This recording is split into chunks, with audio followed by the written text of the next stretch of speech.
produced just 80 horsepower at 4,600 RPM and 103 pound-feet of torque at 2,600 RPM. By American standards, these numbers were laughable.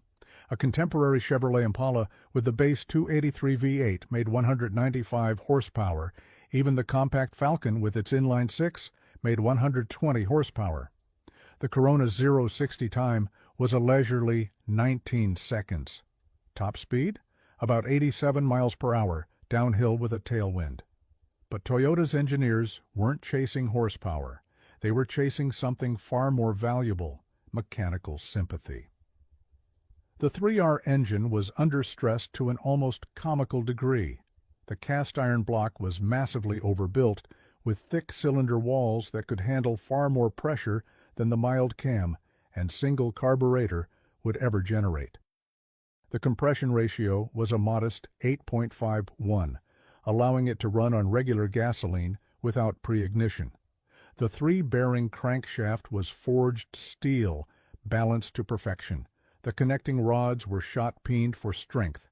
Every internal component was designed to operate at maybe 60% of its maximum capacity. The transmission choices were equally conservative: a 3-speed column-shifted manual or a 2-speed Toyoglide automatic.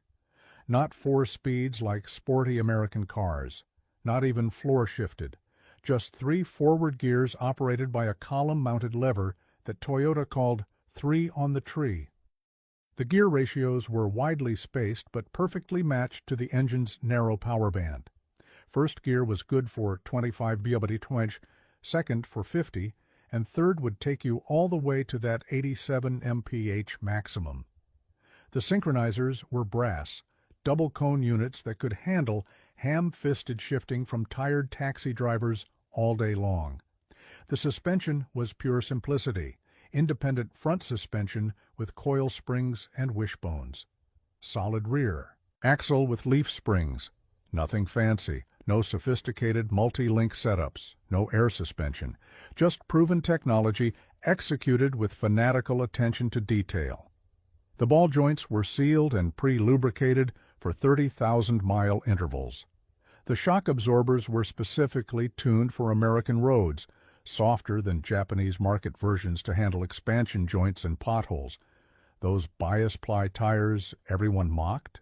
6 45-13s that looked like they belonged on a wheelbarrow compared to American cars' fat rubber. But they were specifically chosen for longevity over performance. The narrow contact patch reduced rolling resistance. The tall sidewalls absorbed road imperfections. The tread pattern was optimized for wear, not grip. Corona owners routinely got 40,000 miles from a set of tires when American cars were lucky to get 20,000. The body was equally overbuilt. Toyota used thicker steel than necessary, 18-gauge for most panels when 20-gauge would have sufficed. Every seam was welded, then sealed with a rubberized compound to prevent moisture intrusion. The underbody got multiple coats of rust-preventive primer. The paint process involved 7 stages, including a phosphate dip that chemically bonded the primer to the metal. Door hinges were massive forged units that could handle millions of cycles. Window regulators were gear-driven instead of cable-operated. Everything was mechanical, simple, and bulletproof. The interior was Spartan but thoughtfully designed. Vinyl seats that could handle years of sliding in and out. A metal dashboard painted to match the body color. Manual windows. Manual locks. An AM radio if you splurged for the deluxe model. The heater was powerful enough to defrost windows in minutes, but simple enough that it rarely broke. No power accessories to fail. No complex vacuum-operated systems. Just switches, cables, and levers that connected directly to what they controlled. So what made Los Angeles taxi companies take a chance on this underpowered oddball? Economics. A new Corona cost $1,160 in 1966. A Checker Marathon, the purpose-built taxi, cost $3,200. A Plymouth Belvedere sedan was $2,400. The Corona was cheap enough that companies could buy 2 for the price of 1 Checker. If they lasted even half as long, it would be a win. Nobody expected what actually happened. Yellow Cab of Los Angeles